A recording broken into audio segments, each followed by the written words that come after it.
Hi, everybody. Thanks for joining me once again for Get Your Money Right with Yvonne. I'm Yvonne. How's it going?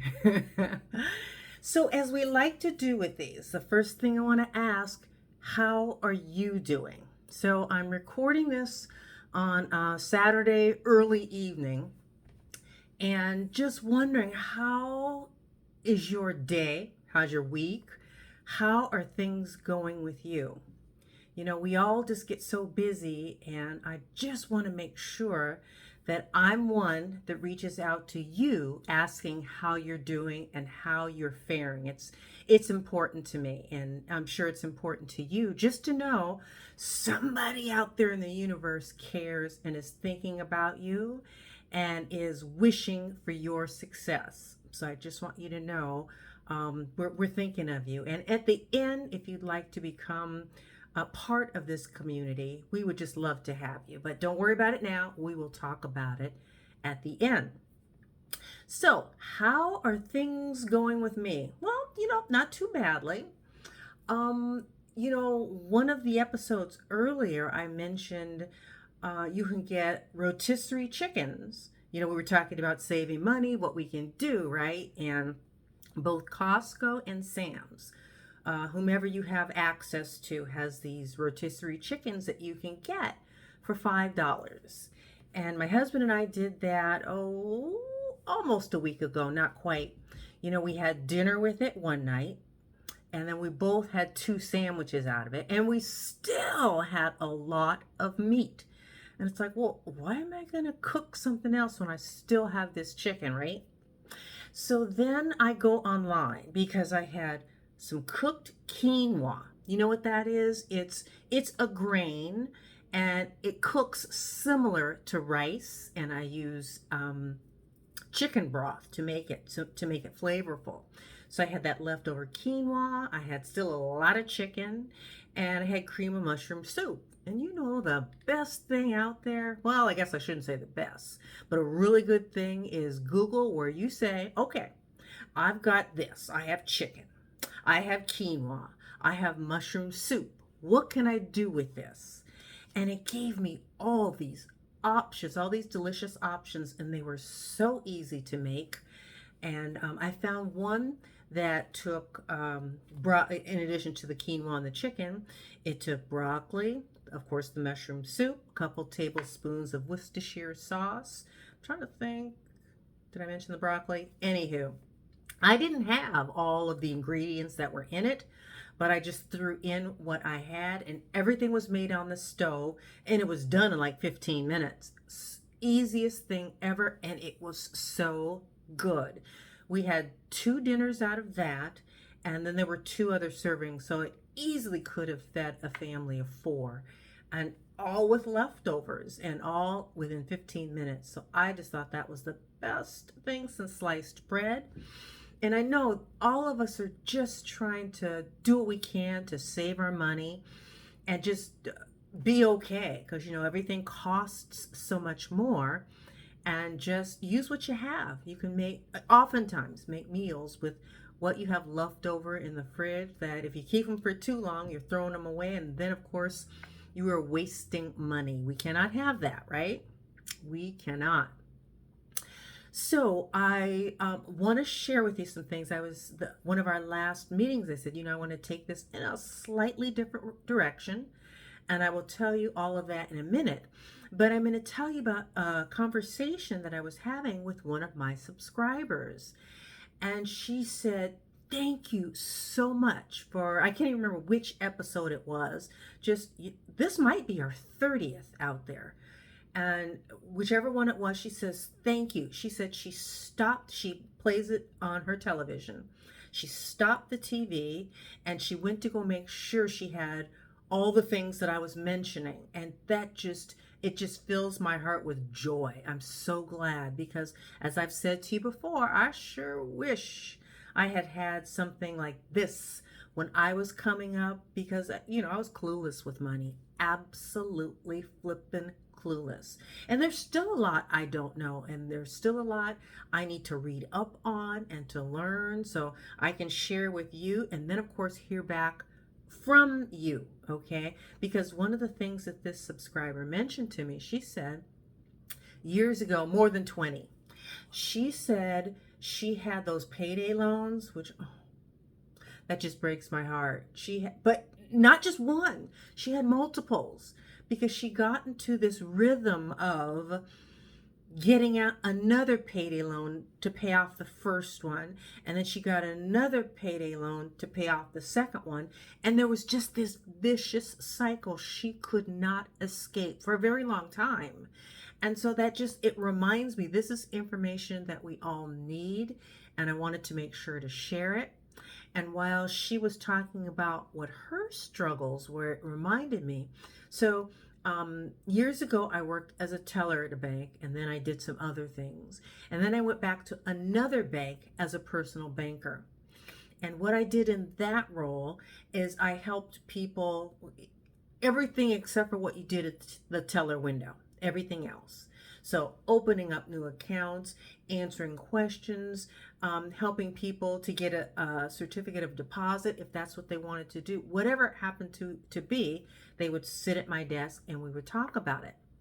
And then I remembered there was a couple which I saw far too frequently, and here's why. They kept coming in with overdraft notices. They just looked so defeated. They would sit at my desk and go, I don't understand how I keep overdrafting my account. And so I would just ask them to, okay, just talk me through what is happening. And they said, okay, well, we put money into our account. We would write a check. And, we check with our bank to see how much money we had in the account before we did anything else. And then the next thing, they got these notices saying that they had overdrafted their account. And so I would sit down, have them give me their checkbook, and I would talk to them. And what I was noticing when I balanced their checkbook is that they were checking with the bank, sure, but you weren't checking to see if the checks you had written had cleared. Okay, these were adults. These are people, I believe they were in their 30s, if I remember correctly. But we have people struggling with money challenges just like that. And just, that's why I kind of thought maybe I would take this just a step back and just kind of get some books and talk about what I'm seeing and then kind of share with you. Okay, so I might have gotten 4 books, I'm not quite sure. But I have some sitting here. Okay, what do we have? We have financial literacy and life skills. And don't laugh at me. I don't care if these are kids' books or not, but this is the information we didn't get when we were coming up. So I was just wondering, okay, so what are we sharing with the children? And why can't we learn something while they are at it, right? Then there was this other one, Economics and You. And I love this one because look at that little girl, that boss lady right there with that cash in her hand, trying to figure out how she saves it, how she spends it, how she takes care of herself. Love it. And then I have one called Money Matters for Teens Workbook. Okay, we're not going to go through these books. I will touch on some things I have learned and things I want to share with you, just making sure we all understand the basics, right? And one of these things, and this is what reminded me of the people. It said, it's your, she was on the phone. She goes, it's your bank. They say you're overdrawn. And then the other lady with all this stuff she has purchased says, but how can that be when I still have checks left? Oh man, that breaks my heart. And so just some things for us to look into and to think about. And the thing with Economics and You, this will probably wrap up fairly quickly, but one of the things I wanted to share with you was this one. Do you know what inflation is? What the definition of inflation is? Now, we all know it's when your money really doesn't go as far as you need it to. Okay, things are more expensive, yes. But inflation is a rise in the amount of money in the economy, and inflation usually brings a rise in prices. This is what we are experiencing now in September 2025, right? So I just thought it was really interesting to kind of touch on these things. We'll come back to them. But I just wanted to introduce those things. And the other thing I wanted to ask is, have you all looked at your monthly expenses? Have you taken just, notepad, anything you've got, right? Oh, this has my scribble on it, but just anything. How much did you spend last month? Let's do a month in arrears just to kind of see everything you spent money on, your bills, your savings account, everything. Just, we want to make sure to write that down, right? And so these are the things I just want you to think about. This is, I guess we'll call it homework. Okay, we can go that route. Take this and write everything down so you know what's coming in and what's going out. That is super important, and it's something that I want us to get into the habit of, right? So it's just one of the things I'm hoping that we get into the habit of, so we stay on top of our money, okay? And yeah, start there, because it's one of the things I had to do. Because I remember growing up, I would see my mom taking out a credit card to buy stuff, and I wasn't making the connection between what she was earning and what she was spending on the family. I just had no idea, right?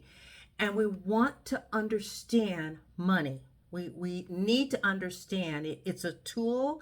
It helps us, and we just really need to have a better understanding of it. So when we meet next time, just make sure that you have a notebook and that you have what you get paid and what you're spending every single month.